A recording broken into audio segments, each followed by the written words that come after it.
So, Alan, what do you think are the key things that you need to know before applying for the Trinity CertTESOL course?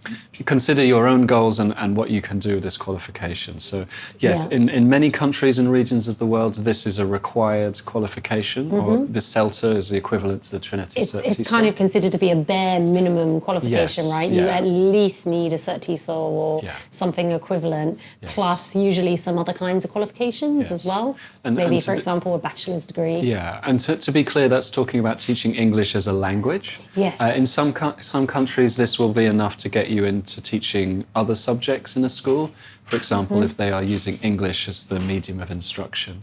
But in most countries, in order to teach a subject in a school, you would need a further teaching qualification, a like a degree, PGCE, a Master's in Education, some kind of qualified teacher status. Yes. That's a question that we get asked a lot, actually. So can I just go and teach with just a CertTESOL certificate? And how can I possibly go and teach in a school with just a 1 month long certificate?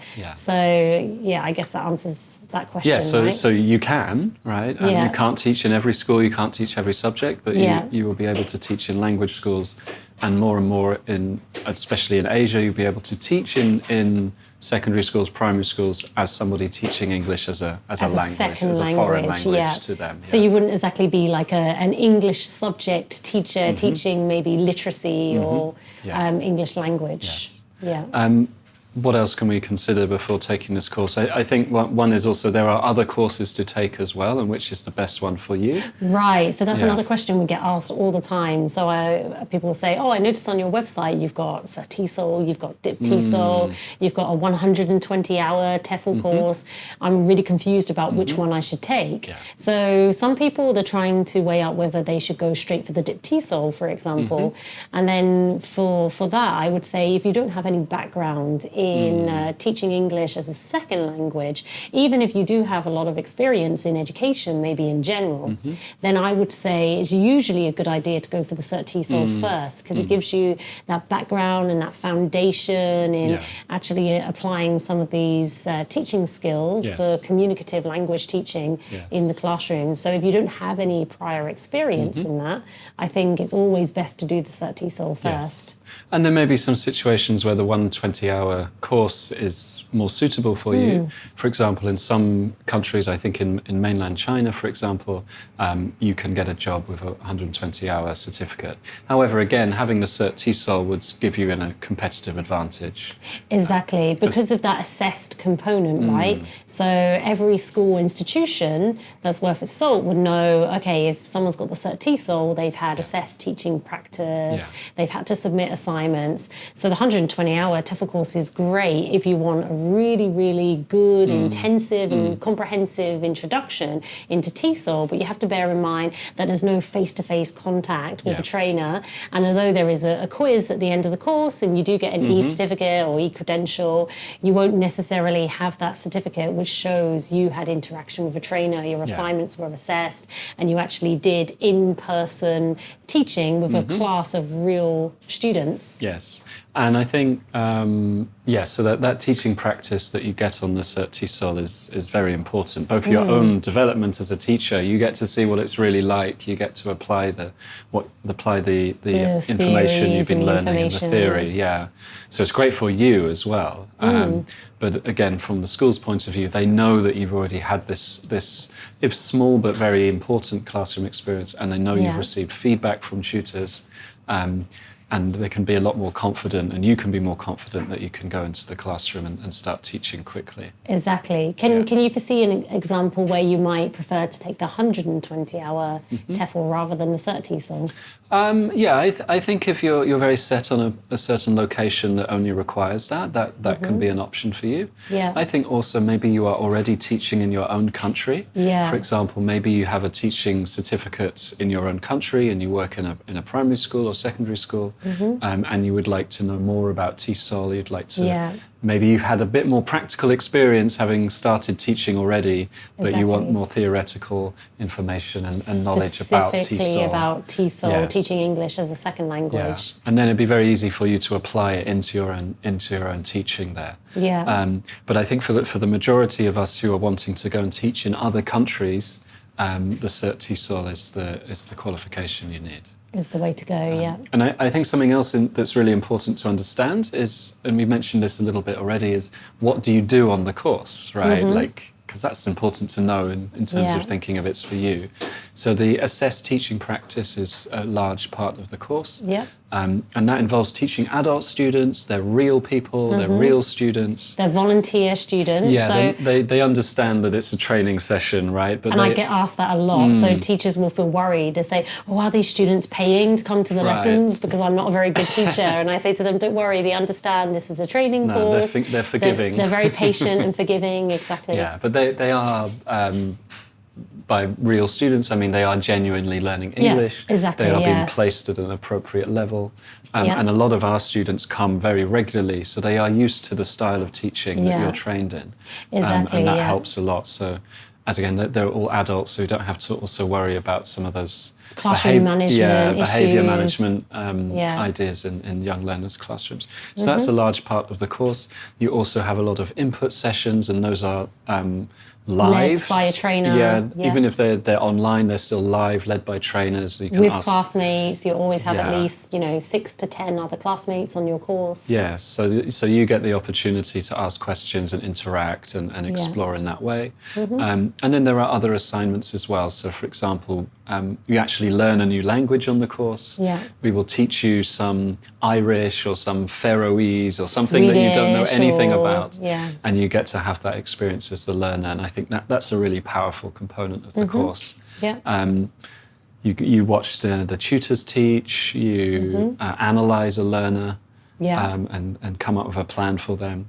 So really giving you a crash course in all aspects of teaching English as a language, what it's like to be a student, what the students' motivations are, and how to approach that as a teacher. Exactly, from a theoretical and a practical point of view. So it's a lot to cover, especially in the full-time variant, which happens in 4 weeks. So the intensity of the CertTESOL is I think, quite infamous or legendary. Yeah. So what are some things that trainees can do to sort of prepare for that and better understand the intensity of the course? Yeah, so that's another thing I get asked about all of the time. What do I need to know before joining the CertTESOL? And one thing that people were usually very nervous about is the language awareness aspect. So when they do the pre-interview tasks, they have a look at, some of the grammar questions and they think, oh gosh, I don't know anything about grammar. Am I going to be able to cope with the CertTESOL? And one thing we do say to them is this is a pre-service qualification.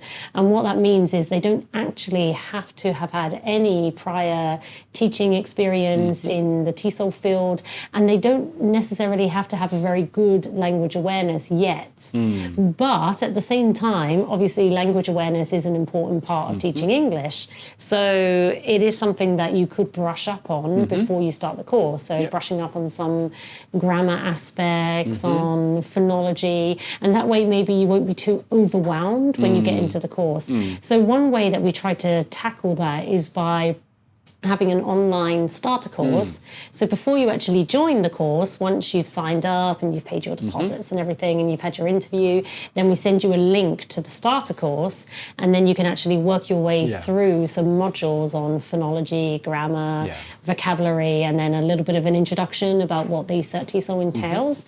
And that really helps you to build up that kind of foundational knowledge that you're going to need once you get onto the course.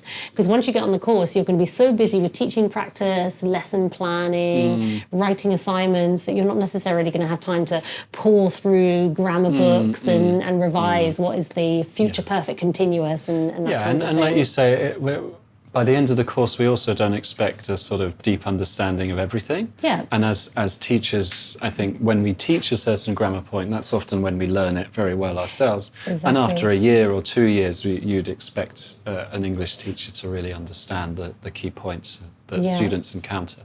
So that starter pack really helps prepare you. It also, we must say the course is intensive, and I think people doing the full-time course in particular, 4 weeks, it's 9 to 5, Monday to Friday. Even though it's not scheduled on the weekend, I'm sure you will be doing assignments and lesson planning on the weekend. And evenings as well. Some people told me, I didn't really see my family for a whole month. I didn't go to the gym. Yeah. So the flip side of making you into a teacher in 4 weeks is that it's going to be a lot of work. Okay, you need to clear your schedule, you need to make sure that you have that 4 weeks free. Yeah. And also communicate with the tutors if there are other things coming up. And, the tutors are all very understanding, and we want to help you through the course. So we're there to help as well.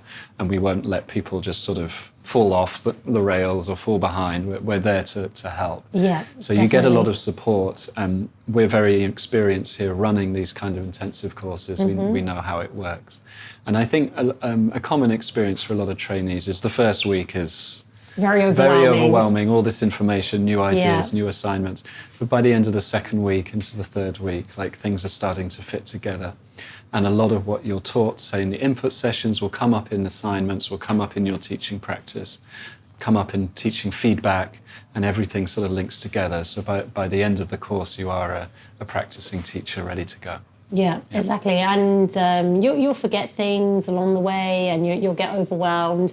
But actually, it's further down the line when you're actually teaching in a school somewhere that you'll think back to your CertTESOL, and you'll think, 3 months ago I was learning about how to teach writing communicatively. And then suddenly that will come back to you when you're planning a lesson for your young learners or your business class or something. And you'll think, okay, now I know how to do this. Yes. So it is very, very beneficial. Yes, absolutely. Can you think of anything? Can I think of anything else? And we mentioned full-time. There's also a part-time option. Course, and that spreads the learning over 12 weeks. And you will do the live sessions on Tuesday, Wednesday and Thursday evenings for 3 hours a day. And you might do your teaching practice either on a Wednesday or a Saturday. So that spreads it out, and many of our trainees are doing a full-time job and then learning, or maybe they're doing part-time and learning as well. So that is, I think we say it's around 10 to 12 hours a week to learn in the part-time. So you do still need to schedule some time. You still need to maybe not have too many other time commitments, but the part-time there is makes it possible for people who have a full-time job or have other commitments. Yeah, as well. because that's also self-study time as well, because there's also at least 6 hours of scheduled face-to-face interaction time, plus your teaching practice, which would be about an hour every 2 weeks usually. And I guess maybe the final thing to think about is teaching really for you? I mean, it's a new career perhaps, or it is a different, if you've never taught before, it's an experience that is new to you. And that's great. I think you should go and explore that. So maybe come along to some of our taster sessions so you can get an idea of what a session is like, what the sort of things a teacher does. And that can really help you decide if this is the right thing to do. Yeah. So a question sometimes I also get asked is, can I do the CertTESOL if I already have teaching experience? Is it worth my while? And I think on the CertTESOL we have such a range of different people. So we have people who are teaching assistants, but they want to move into more of a classroom teacher role. We have people who have literally no prior teaching experience at all. And then sometimes when they get onto the course, they notice that some people around them have a little bit of teaching experience, and they get a bit nervous. They say, I was working in finance before, or I was a flight attendant. I don't know anything about teaching. But really don't worry, because it is a pre-service qualification. At the same time, though, we do have a lot of experienced teachers also doing the qualification for various reasons.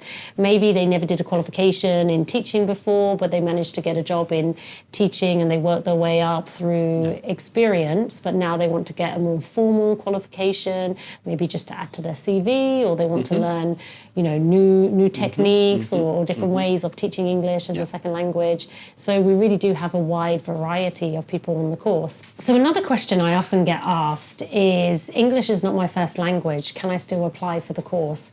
What would you say to any teachers that ask you this question? So yes, absolutely, you can still apply for the course no matter where you're from or what your first language is. You do have to have a high level of English to do the course, and we will assess you throughout the interview process, both in spoken English and written English. But yes, non-native speakers or people who grew up learning English at school themselves can become English teachers, and often have some advantages actually, because they can empathise with the students. They've learnt those grammar points sort of what's the word I'm looking for?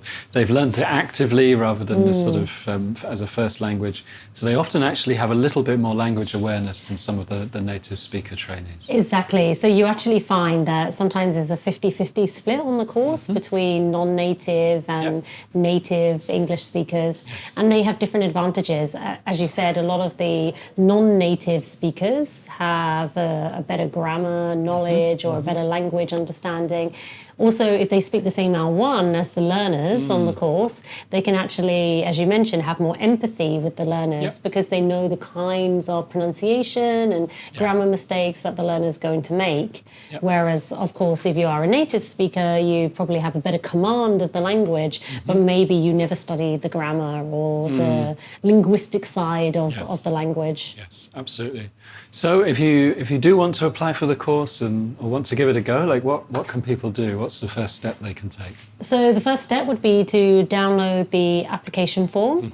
And there are a few questions on the application form about language awareness and whether you've taught before.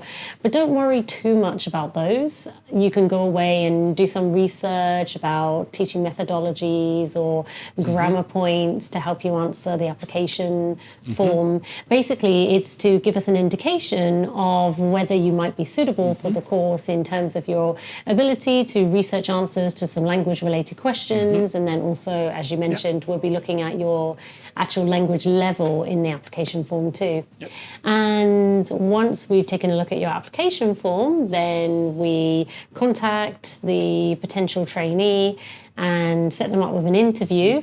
Now, again, the interview is something that sometimes potential trainees might find quite daunting, but really it's just a way to check whether the course is suitable for you. Because we don't want to allow someone onto the course if their expectations are not right. So basically we will go through an interview, ask a few questions about your background, why you want to do the course, and maybe a couple of language awareness questions. But you're not expected to know everything, and you just need to give it your best shot, basically. Yeah, absolutely.